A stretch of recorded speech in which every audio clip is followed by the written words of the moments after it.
New York City is now putting in place the strictest vaccine mandate in the country. This is Bill de Blasio, New York City mayor, on his way out, remember, with incoming mayor Eric Adams replacing him soon. Here's what's going on in New York City. Starting on December 27th, and maybe specifically timed in advance of New Year's Eve, New York City's vaccine mandate will expand to all private sector workers. What counts as vaccination will change to 2 doses rather than 1. Kids aged 5 to 11 will be subject to the vaccination mandate, and all will have to show proof of full vaccination, meaning 2 doses, to do indoor dining and to go to other activities starting December 14th, which is a week from today. This is all sort of happening in the context of Omicron, even as we don't know exactly what the outlook is. As I just told you, it appears to be more contagious, and early data suggests it is less severe. Now, there's a couple of questions here. One of the big questions is, okay, great, it's a vaccine mandate. Vaccinate or else. Or else what? And it's not totally clear yet. And the or else what, some legal experts are saying, is what could determine whether this stands up to a court challenge. Now, I'm just being upfront.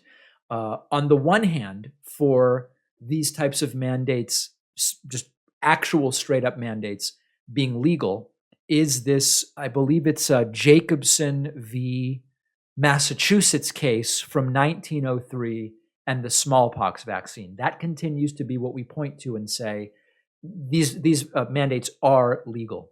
When the idea of a federal mandate was brought up, there were questions about, well, would Jacobson v. Massachusetts, which was a local mandate in the city of Cambridge, I believe it was Cambridge, would that apply to a federal vaccine mandate? Well, it's not really clear.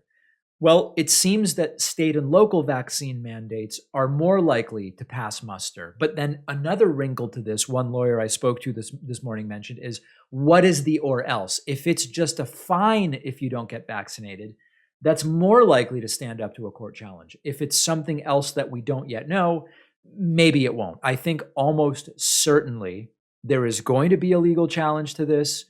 I have no idea what the outcome of that would be.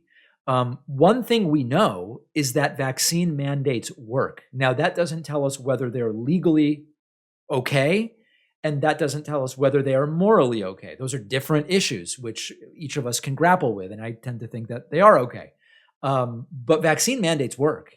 And despite all of the hyperbolic and histrionic claims, every time such a mandate is put in place that everybody's going to quit, 20% of the NYPD is going to quit, we end up with between 0.5% and 1% of any particular workforce saying that's too much and I'm going to bail. So they do work.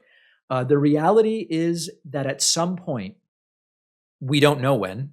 My hope is that it's sooner, but it may be years. At some point, COVID becomes less severe.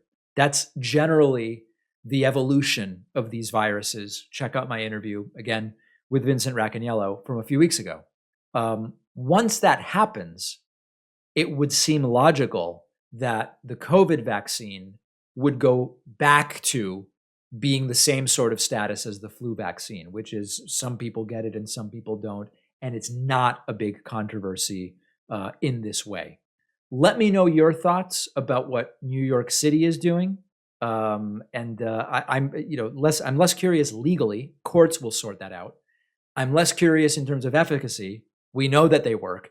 Morally speaking, where are you on vaccine mandates like this? You can find me on Twitter at @dpacman. And remember that tomorrow, 1 week from today, not tomorrow, 1 week from today is the next David Pakman Show viewer town hall. It'll be December 14th, 6 p.m. Eastern time. We'll take a quick break and be right back.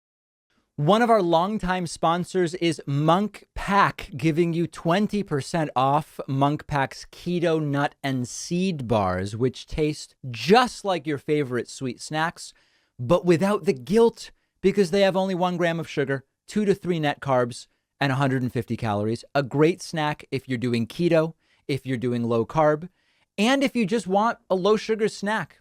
I love the Monk Pack nut and seed bars. Great balance of sweet and salty, satisfyingly crunchy, soft and chewy. Because I like these so much, I use Monk Pack's subscription feature, sends them straight to my house on a regular basis, and saves me 10%. If you don't love Monk Pack as much as I do, they will refund you all your money. I think there's a really good chance Monk Pack nut and seed bars become your favorite go-to snack. Monk Pack is giving you 20% off your first order. Go to monkpack.com and enter the code PACMAN at checkout.